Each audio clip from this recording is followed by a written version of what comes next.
Welcome to the Chronicles of a Cheating Wife channel. A new story every day. Don't forget to subscribe. All right. It's Wednesday, 11:30 a.m., and I'm parked right across the street from the Piccolo Motel. I've been waiting for my wife of 3.5 years to show up. According to what I found out, she's supposed to meet Glenn Eversham in room 145 at noon today. Glenn was one of her old high school boyfriends, and a guy I know quite well. In fact, Glenn, until lately, has been one of my friends. But then isn't that how these things so often go? Glenn was Ellie's first serious boyfriend. Ellie is supposed to marry me, but now I'm uncertain. They were together throughout high school. He was her first intimate partner. Right after graduation, I heard the story that night as he boasted about their encounter. He owned a large Chrysler truck with a long bed and an extended cab, and he had a cap over the bed. He stored blankets and various items in the cabin bed. Glenn was always prepared. Yeah, the bastard told us all about how he did it. He told us one night after we all got off work. It was the summer right after graduation. We were out back behind this tavern. It was called the Whiplash back then. Since then, it's changed hands 3 or 4 times, each time getting a new name. It's a furniture outlet. Now I can hear him like it was yesterday. He'd said I met up with her after prom. She had switched from her prom dress to a black Harley-Davidson shirt and some really short cutoff jeans. She looked beautiful with her long, curly brown hair flowing down her back, striking green eyes, and long lashes. She had a petite figure and a firm figure. I told her we were going to Jed Nelson's after prom party, but I wanted to stop off for a few minutes first. I told her there was something I wanted to say to her. I kind of hinted that I was going to ask her to marry me. The text requires editing for explicit content and to match the style of Jordan Group. Here is the revised version. She had already had too much to drink, making it easy to mix a little something extra into her beverage. Soon she was full of energy and ready to dance. I helped her out of her jeans, admiring her form. It was clear she hadn't been with anyone before. Despite her age, she seemed almost untouched, with only the slightest hint of maturity, given her inexperience. It took some effort and patience on my part to become intimate with her. I started gently, but as the moment intensified, I couldn't wait any longer, and we became one. She initially resisted, but as I persisted, she eventually yielded. Her cries and moans indicated her change of heart. Glenn adjusted his trousers before he continued. "You guys know I'm not lacking." Well, she lost her composure. I tell you, after a bit more time, she was very affectionate. I was very satisfied. Afterwards, she sat on the blanket and cried. She didn't speak. She just cried. I knew I'd made a big impression. Finally, she looked at me and asked what it was I was going to say. I'd forgotten. So I told her that I'd enlisted in the Navy and would be leaving the end of the next week. I asked her to wait for me. She stopped crying and told me she'd think it over. After that, I took her home, kissed her goodnight, and left. Then I took the bus out of town. We never did get to Jed's party. Oh, I remembered him telling us his stupid story. I was there hanging on the fringe like I always did. It broke my heart to hear it. Glenn, Ellie, and I grew up together, attending the same schools from grammar through high school. Glenn was the quintessential all-American boy with charm, wealth, athletic potential, and the attention of all the girls. Despite his advantages, he never fully capitalized on them. He tried out for the football team, but didn't make it. The same happened with basketball and baseball.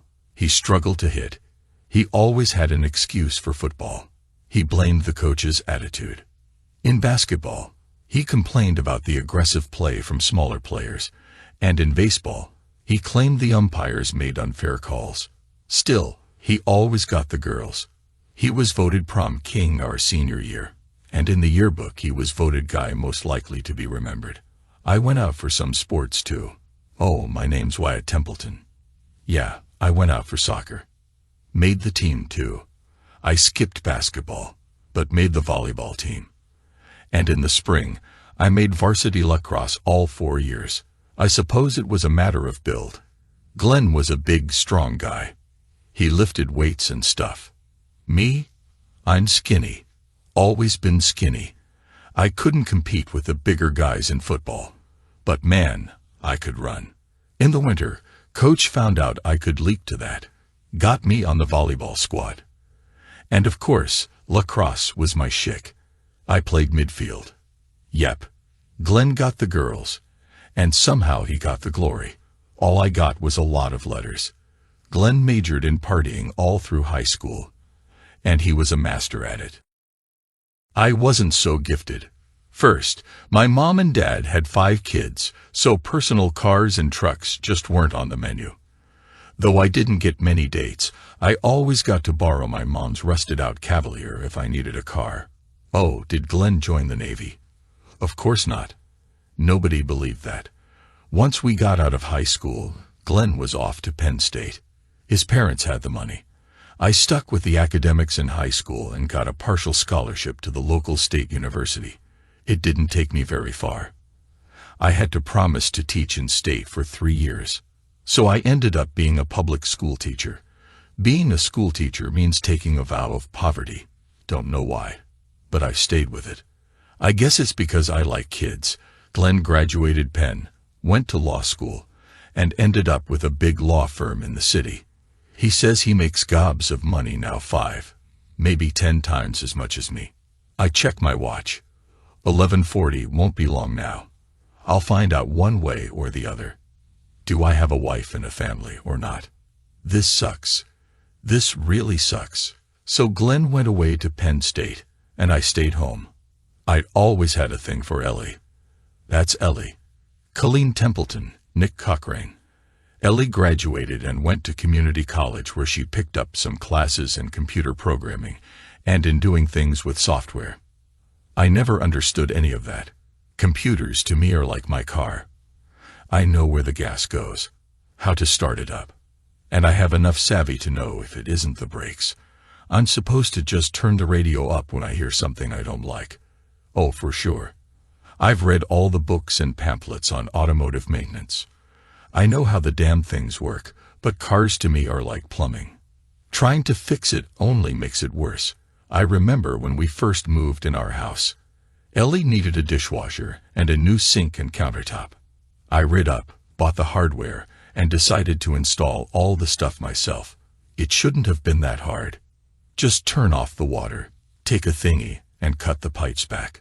Solder in new pipes, and we'd be all set. I tried it. I really did. I just couldn't get the damn copper tubing to stop leaking. Ellie called Daddy. That's her dad.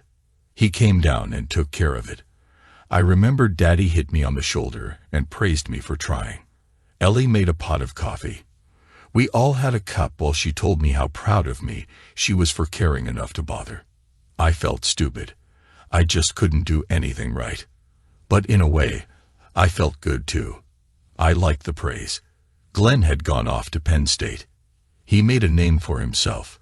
He became president of his fraternity and a cheerleader for the Nittany Lions. I made a name for myself, too.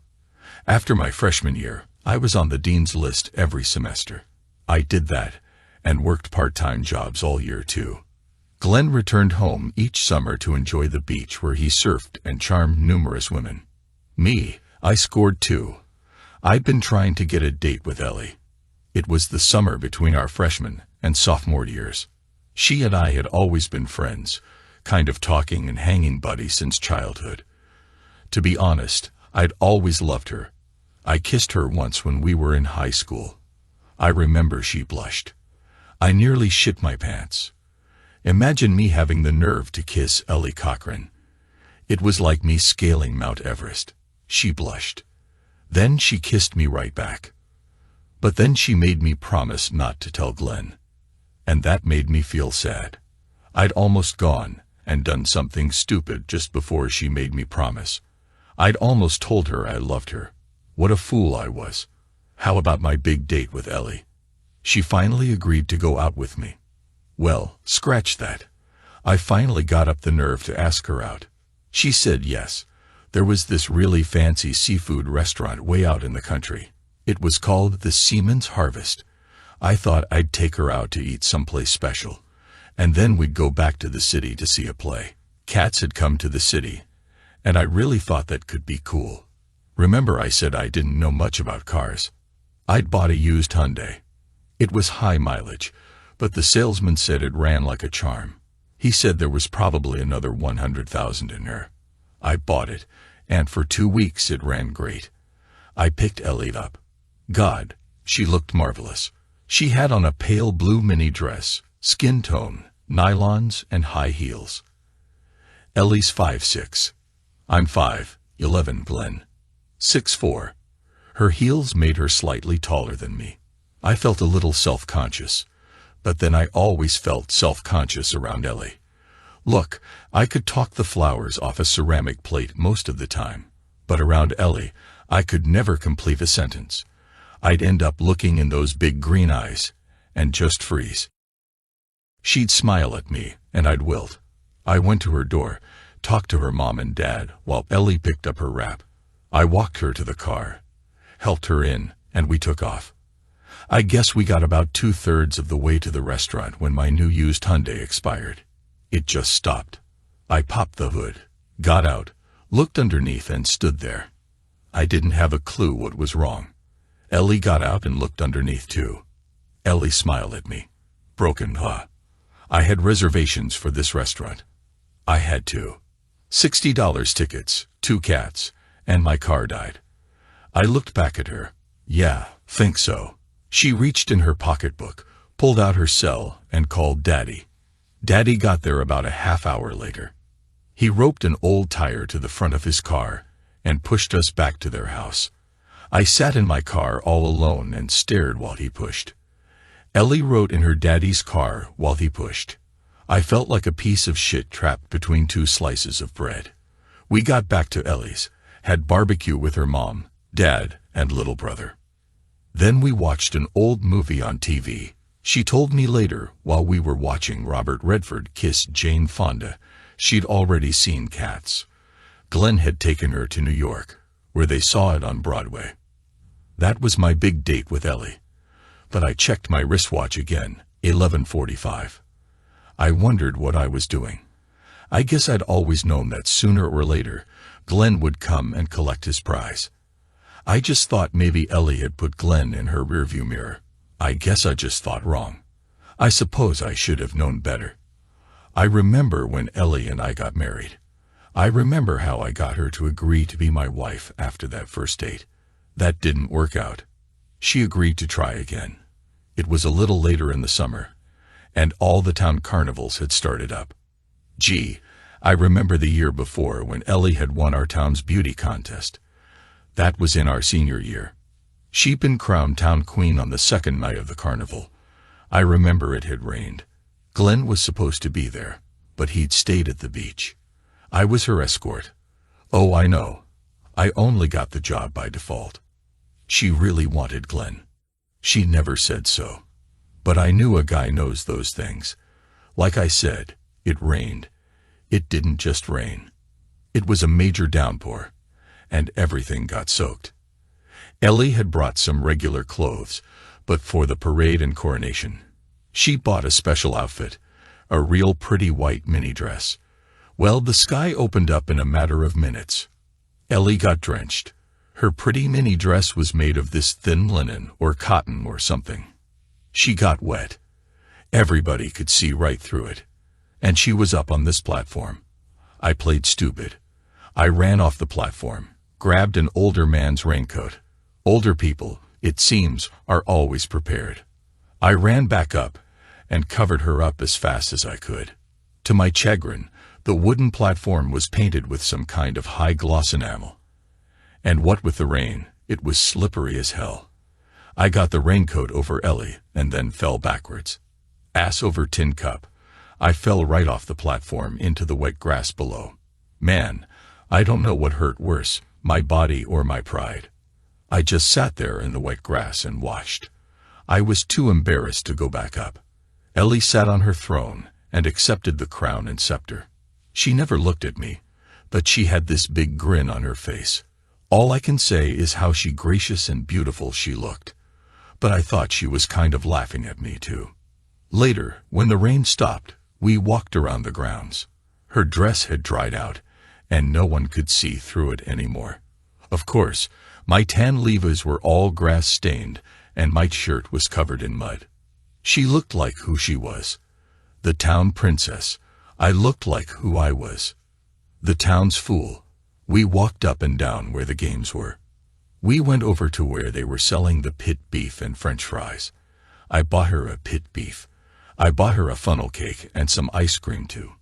Later, I took her home. She thanked me and kissed me on the cheek. That was kind of a date, I guess. We dated some more after my car fiasco. Nothing special. Just the movies, a picnic, a trip to the state park for a swim and some hot dogs. I thought that summer was special. Near the end of that summer, Glenn showed up for about a week. He took Ellie out every night. As far as she was concerned, I'd ceased to exist. Glenn ever saw him. I hate that son of a bitch. No. My watch said 11:50. It won't be long now. How did I get Ellie to agree to marry me? That's a wonder.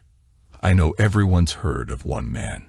Dog's the kind of dog that will attach itself to one person and stay faithful to that one person all their lives.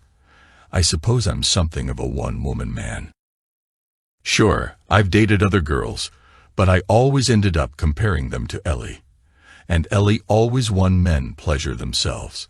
I'm not sure who other men imagine during these moments. Some might envision film or adult film celebrities. Throughout my life, whenever I've engaged in this personal activity, my thoughts have been solely of Ellie. Everyone daydreams. And men are no exception. Typically, daydreams revolve around being a conquering hero or a suffering hero. For me, whether triumphant or enduring, the central figure was always Ellie. And she was always flawless. How did I get her to agree to marry me? From the time our first summer interval ended until my senior year, Ellie and I sort of dated off and on. I never had much money, so virtually all our dates covered things that were affordable. We did things like demolition derbies, tractor pulls, carnivals, the Apple festivals, minor league baseball games, the state fair horse shows. Ellie has always been big regarding horseback riding. I like to ride too, but it's more like a religion for her than just a casual pastime. Ellie always had a horse of her own. I could never afford one. Glenn always had one, though. Oh yeah, I took her to church every chance I got. Sure, it's a cheap date, but I got to show her I had character. We're both Methodists, they say. And I believe them, that all Methodists ever like to do is sing and eat. I know one thing. Ellie has a beautiful voice. Now that we're married, she's in the church choir. She looks angelic when she wears her choir robe. God, this can't be happening to me. I asked Ellie to marry me. It was in the fall of my senior year. Ellie had already finished school and had a position with a local software company. She traveled the county repairing messed up computers. She'd started writing her own programming, and she'd even begun inventing her own games. Don't ask me to explain any of that. I already explained my position on technology. Glenn was in his senior year at Penn State. He'd been a consistent thorn in my side all through college. He'd be away almost all the time. Then he'd come home, ask Ellie out, and she'd go out with him. I felt like the perennial backup. Glenn returned home for Thanksgiving during our last year of high school, and he wasn't alone. He introduced us to Marcia Ashcroft, a stunning girl with long blonde hair, an attractive figure, hazel eyes, and a captivating presence. Glenn was proud to present Marcia to his family and friends, announcing their plans to wed shortly after his graduation. They had already set a date for the occasion. Everybody, we all congratulated the happy couple. Ellie gave Glenn and Marcia both congratulatory kisses, and so did I. Well, I shook Glenn's hand as soon as Glenn and Marcia absconded. I went to work. I believed at last. No more Glenn. Ever. Now it was my time. In truth, there were other guys, but I was pretty sure after Glenn, I was Ellie's number one. I went to the mall, bought a ring, and planned my pitch. I thought I'd do it at her house. I went over. Her parents had a big modern house with a beautiful club cellar. I thought I'd get her downstairs where I popped the question. Her brother was in high school, so I figured he'd be out of the house. It was a Friday night. I got Ellie and talked her into going downstairs where we could play video games. That was always an easy sell since she usually won. We went down. Parents and brother were upstairs. We walked back to the game room and sat on the couch. The big TV was right across from us. I got down on one knee and pulled out the box with the ring in it. I opened the tiny box and took out the ring. I said, "Ellie." She interrupted me. "Oh no, you're not." I was kind of stunned. I thought, oh no, she was going to blow me off. I said, "Well." Ellie pulled me on the sofa and said, "Kiss me, blockhead." So I kissed her. As we kissed, she began to undo my shirt. By the end of our first kiss, she had removed both my regular shirt and shirt. My hands were on her hips. She was still fully dressed, and she began to kiss my chest. Her hands roamed across my torso. I was becoming very aroused. After several more kisses, she leaned back on the sofa and fixed her gaze on me, a mix of staring and glaring as she said, "Well," I moved closer and began to unfasten her light green blouse, the color reflecting her eyes. Once I reached her waist, I unhooked her bra. Relieved to find it was a front closure. I had seen images online, but this was my first real-life encounter. They were the most stunning I had ever seen. Modest in size, but perfectly formed with light brown circles and darker tips that responded as I gently caressed them with my hands and thumbs leaning in. I kissed them softly, feeling elated. Just then, her brother began descending the stairs. He had only taken 3 steps when Ellie shouted, "Vernon, get back upstairs." His name was Vernon. Then I heard her father yell even louder, "Vernon, get back up here." Ellie drew me closer. She loosened my belt and jeans. She sat up and tugged my jeans and boxers down to my ankles.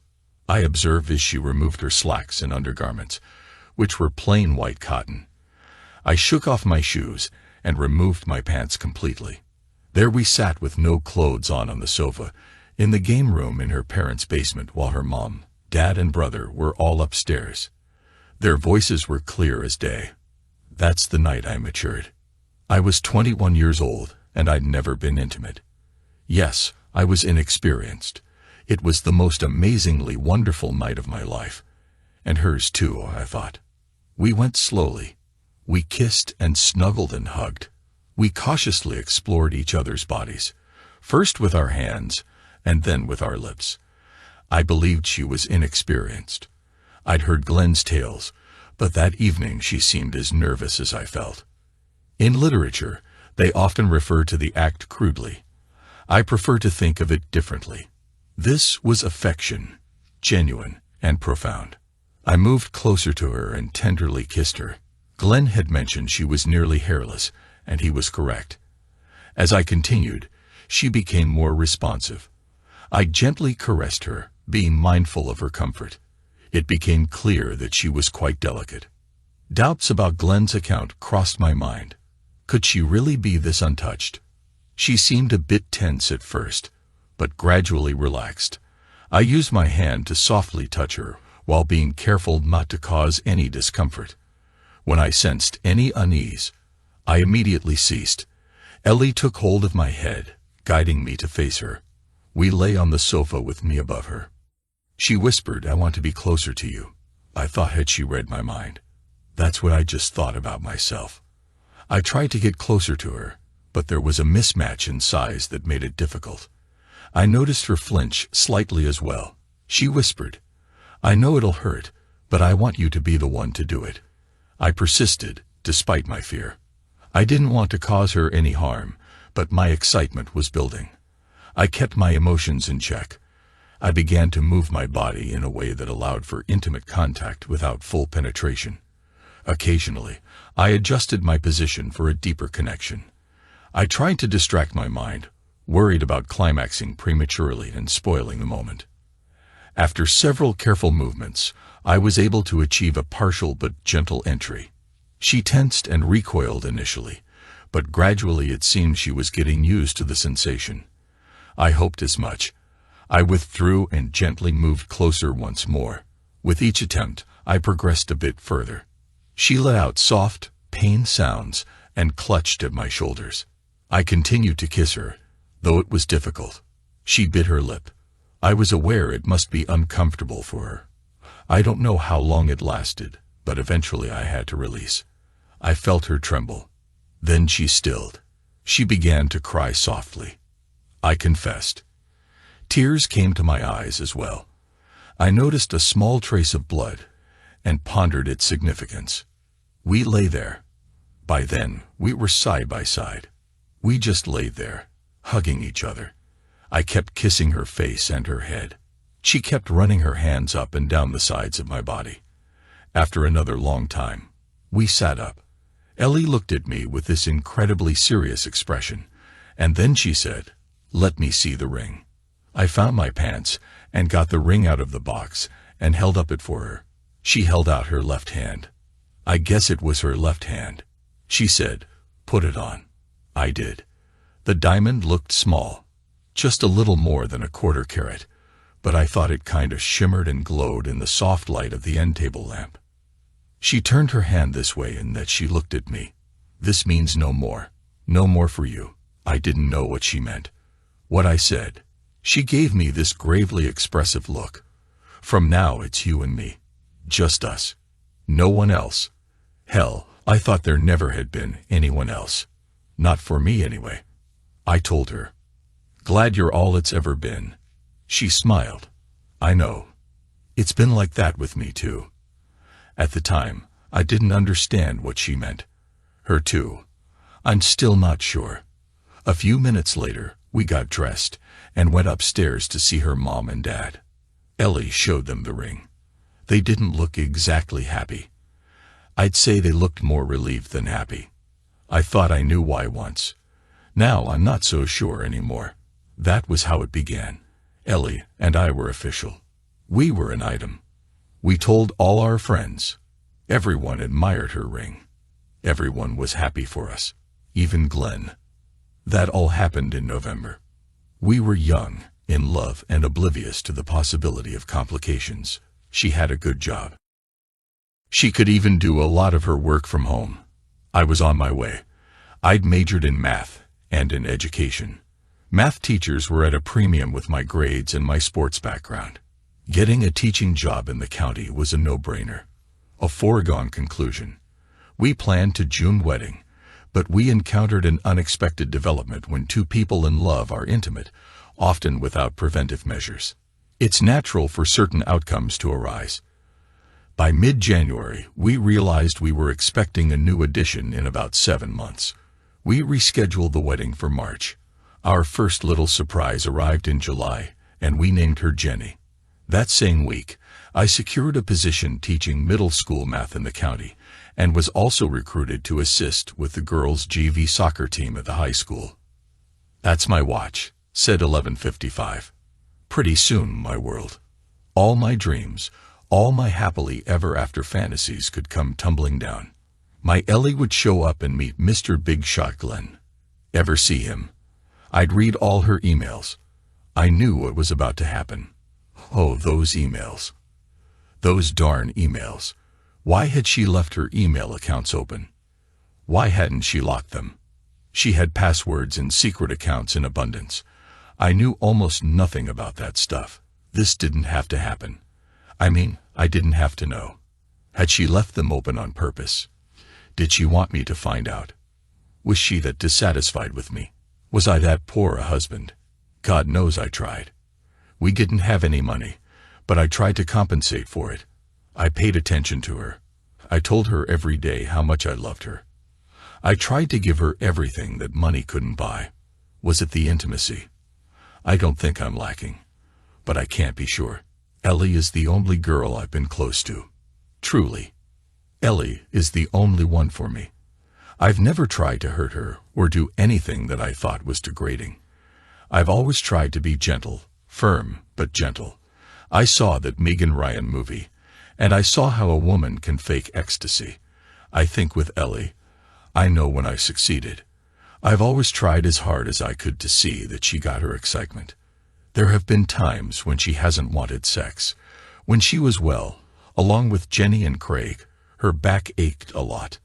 I'd give her back rubs. I'd massage her all over. I love touching her. She's all I ever wanted. Oh God, please don't let this be happening. Was I a bad daddy? Jenny's 3 in. Craig is still a baby. Oh yeah, I guess I yell some, but don't all men yell at least once in a while?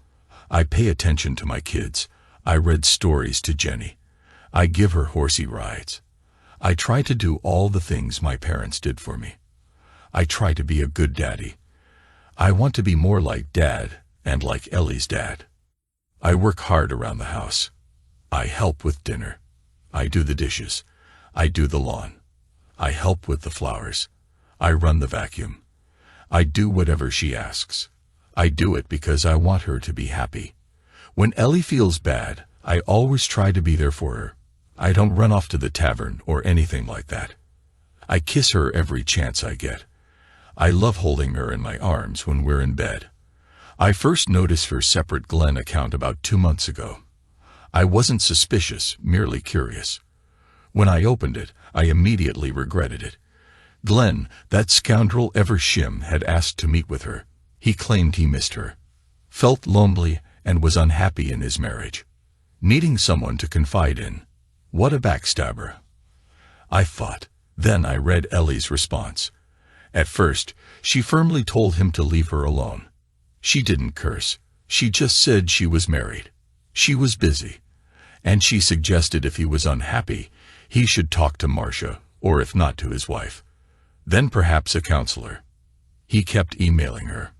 He kept whining and begging. He said he needed someone. He said she was the only one who really understood him. She resisted. That went back and forth for maybe I counted 4 correspondences. But then Ellie changed. Ellie started talking about how she remembered when they were in high school and the fun they had before he got engaged to Marcia. She started remembering things they'd done when I was only on the periphery. In short, she started to break my heart. No. Oh no. Glenn's here. He's at the motel room door. I ducked down in my car so he couldn't see me. What am I worried about? I'm across the parking lot. I observed him. He kept scanning the area. I saw him enter the room. I expected room 145. He stepped out again. Wait. He took out his cell phone. He dialed a number and began talking to someone. It's probably Ellie. I think he's telling her he's arrived. Oh no.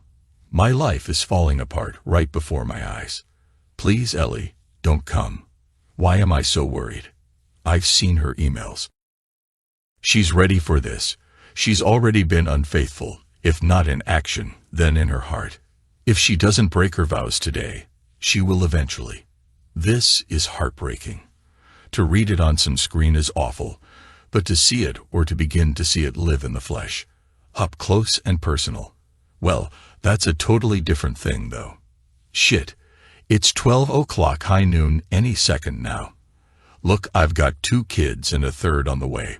Yes, Jenny was born in July, 3 years and 2 months ago.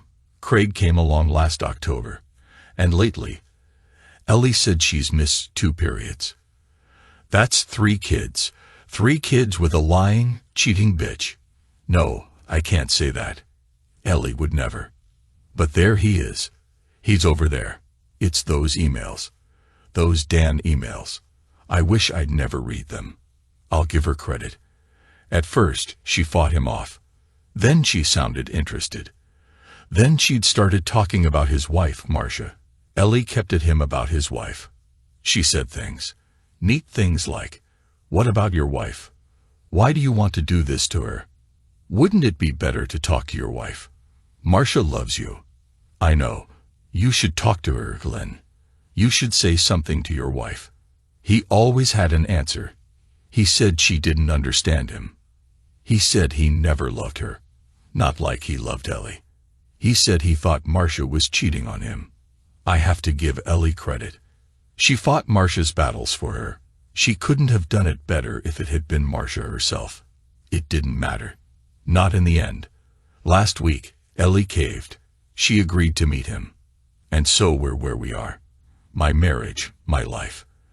And very likely Glenn and Marcia's marriage will soon be over. Look, I haven't been idle.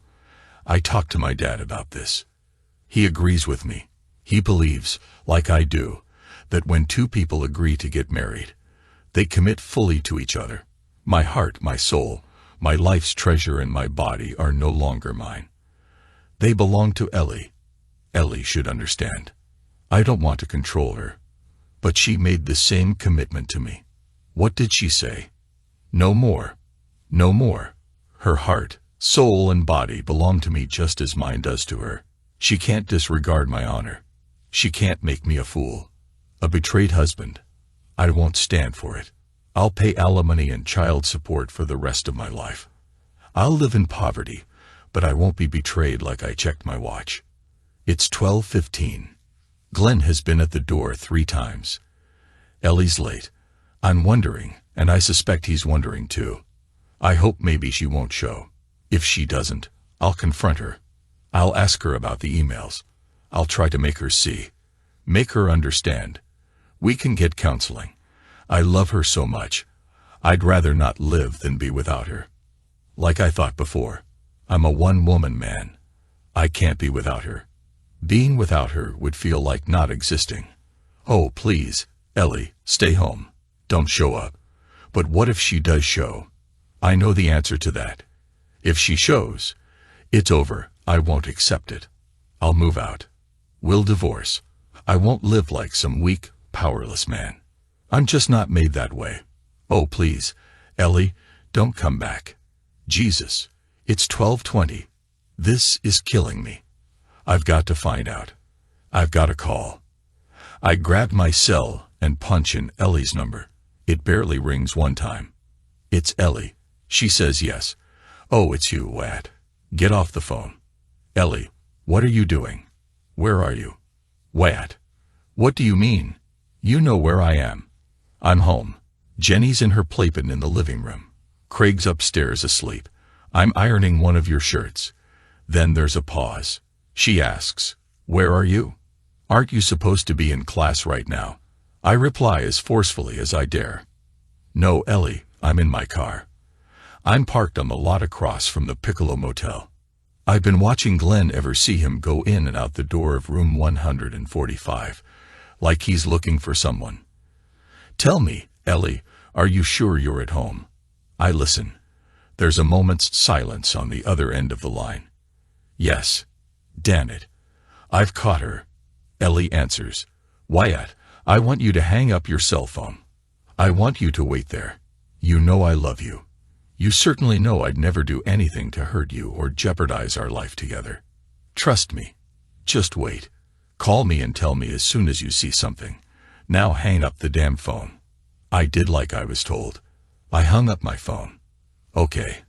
I thought I'll give her all rope she needs of the second hand on my watch kept moving. It was 12:30. Something was up at the Piccolo. What could it be now? I watched as 2 people approached the door to room 145. One of them was Marcia Everson. I didn't recognize the other person, but he was a man. He had something under his arm. He started knocking on the door. Holy smokes. Glenn opened the door. The man just handed him some kind of big envelope.